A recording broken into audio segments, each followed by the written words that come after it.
Hello friends, இன்றைக்கி நம்ம பார்க்க போகிறது ஒரு மீல் மேக்கர் வச்சு ஒரு கிரேவி ரெடி பண்ணுறதுன்னு பார்க்க போகிறோம். ஸோ அதுக்கு தேவையான என்னென்ன பொருள்ன்றதை பார்க்கலாம் வாங்க. இது வந்து தேவையான அளவு மீல் மேக்கர் நல்லா சுடுதண்ணியில் ஒரு 1/4 மணி நேரத்துலேருந்து அரை மணி நேரம் நல்லா ஊறிக்கோங்க. நல்லா புசு புசுன்னு வந்துடும். சுடுதண்ணியில் போட்டு ஊற வச்சுக்கோங்க. 2 தக்காளி, மீடியம் சைஸ் தக்காளி, 3 பெரிய வெங்காயம் நீல வாக்கில் கட் பண்ணிக்கலாம். இதே நீல வாக்கில் கட் பண்ணிக்கோங்க. நம்ம அதை வதக்கி அரைக்க போகிறோம். ஸோ அதனால் எந்த சைஸில் இருந்தாலும் ஓகே தான். இஞ்சி பூண்டு, பட்டை, கிராம்பு, பிரிஞ்சி இலை. மசாலா பொருள் பார்த்திங்கன்னா மிளகாப்பொடி, மஞ்சப்பொடி, கரம் மசாலா, அப்புறம் தயிர். வாங்க எப்படி பண்ணலான்னு பார்க்கலாம். ஒரு 1/4 மணி நேரத்தில் அரை மணி நேரம் நல்லா ஊற வச்சாச்சு. இது சுடுதண்ணில் ஊற வச்சுக்கோங்க. இது நல்லா இந்த அளவுக்கு வந்துடும். இது நல்லா புழிஞ்சிட்டு தண்ணியெல்லாம் புழிஞ்சிட்டு எடுத்து வச்சிடலாம். தண்ணி ஃபுல்லாக போயிடணும்.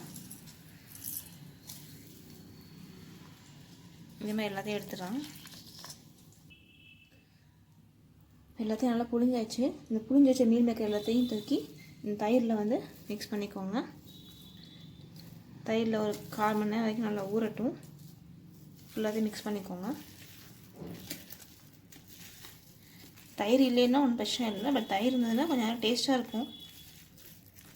நல்லா ஊறட்டும்.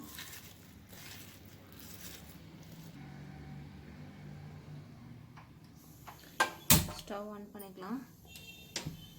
கடாய் சூடாகட்டும். நம்ம வெட்டி வச்ச வெங்காயம் தக்காளி எல்லாத்தையும் ஒன்றா வதக்கிக்கலாம். வதக்கிட்டு நம்ம அரைக்க போகிறோம். கடாய் சூடாகிடுச்சு, எண்ணெயும் ஊற்றியாச்சு. இப்போ வந்து எண்ணெய் எந்த அளவுக்கு சூடாகுன்னு பார்த்துக்கலாம். இப்போ கட் பண்ண வச்ச வெங்காயத்தை போட்டுக்கலாம்.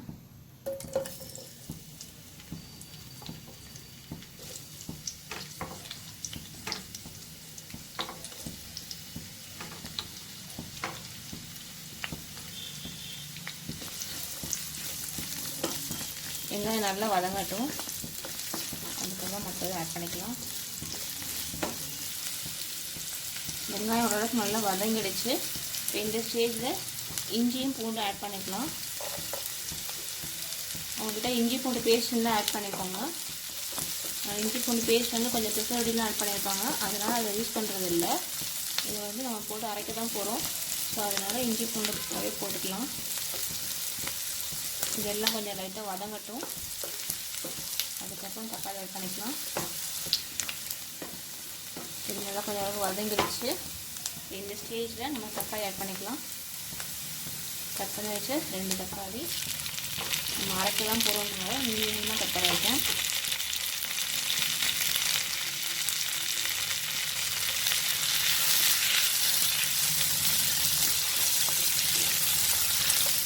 தக்காளி நல்லா வதங்கட்டும்.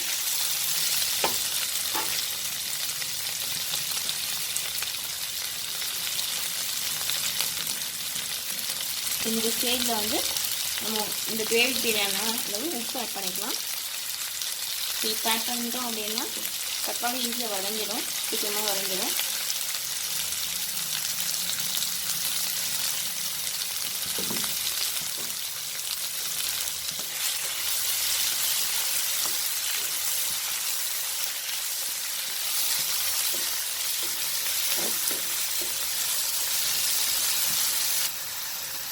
தக்காளி நல்லா வதங்கிடுச்சு.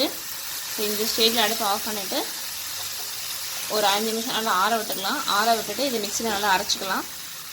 இது நல்லா ஆறட்டும். மிக்சியில் அரைச்சிட்டு அதுக்கப்புறம் கிரேவி ரெடி பண்ணலாம். இது நல்லா மையம் அரைச்சாச்சு, நல்லா சாஃப்டாக அரைச்சாச்சு. இப்போ இதை வந்து நம்ம கிரேவியாக பண்ண போகிறோம். நம்ம ஆல்ரெடி வதக்கிற கடாயிலேயே கொஞ்சம் எண்ணெய் ஊற்றிக்கலாம்.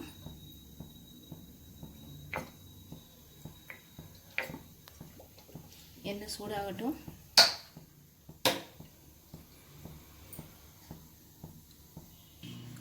எண்ணெய் நல்லா காய்ஞ்சிருச்சு.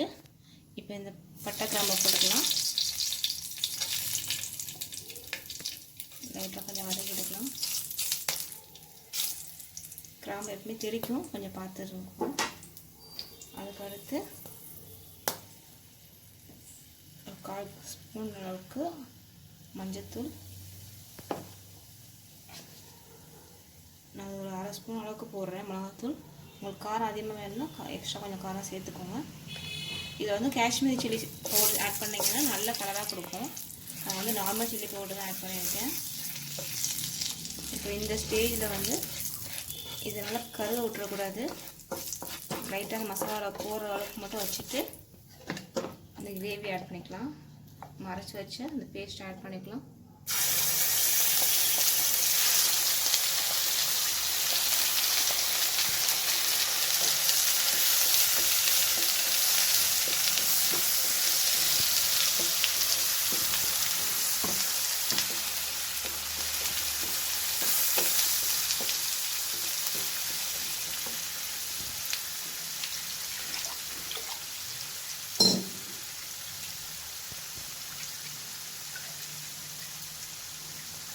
இந்த கிரேவிக்கு தேவையான அளவு தண்ணி ஆட் பண்ணிக்கோங்க.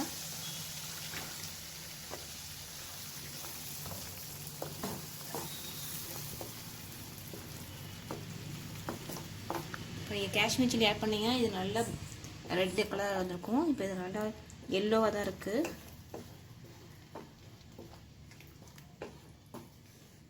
நல்லா கெட்டியாகிடுச்சு. இன்னும் கொஞ்சம் தண்ணி ஆட் பண்ணிக்கலாம் கிரேவிக்கு.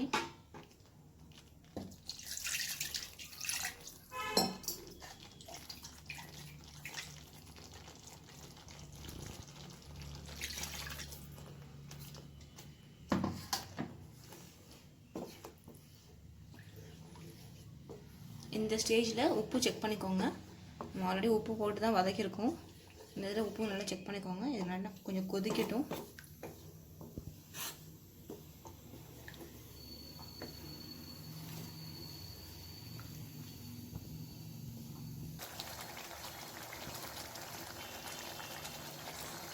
நல்லா கொதிக்குது. இந்த ஸ்டேஜில் ஒரு 1/4 ஸ்பூன் அளவு கரம் மசாலா ஆட் பண்ணிக்கோங்க.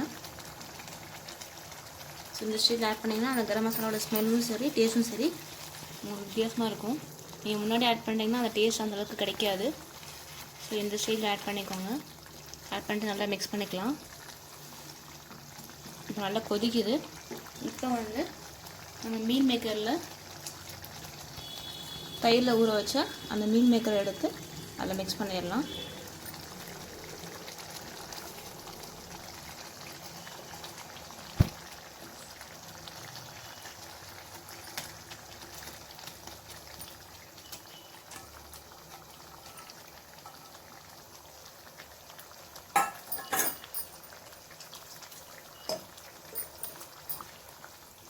தயிரோட மிக்ஸ் பண்ணும்போது உங்களுக்கு மீல் மேக்கர் நல்லா சாஃப்டாகிடும் வேகும் போது.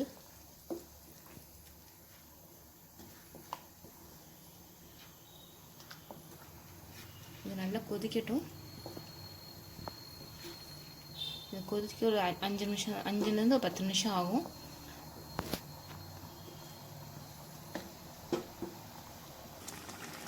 இது நல்லா கொதிக்குது. ஸோ இந்த ஸ்டேஜில் மூடி போட்டு மூடி வச்சுக்கலாம். ஒரு 5 நிமிஷம் கழிச்சு நம்ம ஓப்பன் பண்ணி பார்க்கலாம்.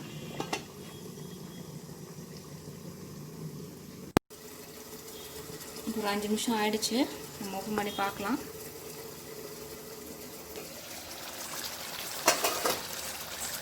நல்லா கொதிச்சிருச்சு. கிரேவி நல்லா கெட்டி ஆயிடுச்சு. இந்த அளவுக்கு கிரேவி உங்களுக்கு ஓகே அப்படின்னா இதோட ஸ்டாப் பண்ணிக்கோங்க. இதில் இன்னும் கொஞ்சம் கெட்டி ஆகணும் அப்படின்னா இன்னும் கொஞ்சம் ஒரு 2 நிமிஷம் வச்சுக்கோங்க, கெட்டி ஆகிடும். நான் சப்பாத்தி பண்ணுறதுனால எனக்கு இந்த அளவு இருந்தால் ஓகே. இது கொஞ்சம் எப்பவுமே மூடி போட்டு இருந்தாங்க, நிலம்பு தெரிக்கும். அவ்வளோதான் ஃப்ரெண்ட்ஸ், மீல் மேக்கர் கிரேவி சூப்பராக ரெடி ஆயிடுச்சு. இது நான் வந்து மஞ்சள் பொடி மிளகா பொடி மட்டும் போட்டதுனால உங்களுக்கு இந்த கலரில் இருக்குது. சப்போஸ் உங்களுக்கு நல்லா ரெட்டாக வேணும் அப்படின்னா காஷ்மீரி சில்லி ஆட் பண்ணிக்கோங்க. காரம் கம்மியாக தான் இருக்கும். ஸோ அதனால் அதை ஆட் பண்ணிக்கோங்க. கலர் நல்லா வந்து கொடுக்கும். ஹோட்டல் ஸ்டைலில் வந்து அந்த கலர் கொடுக்கும். நீங்கள் வீட்டில் ட்ரை பண்ணி பாருங்கள்.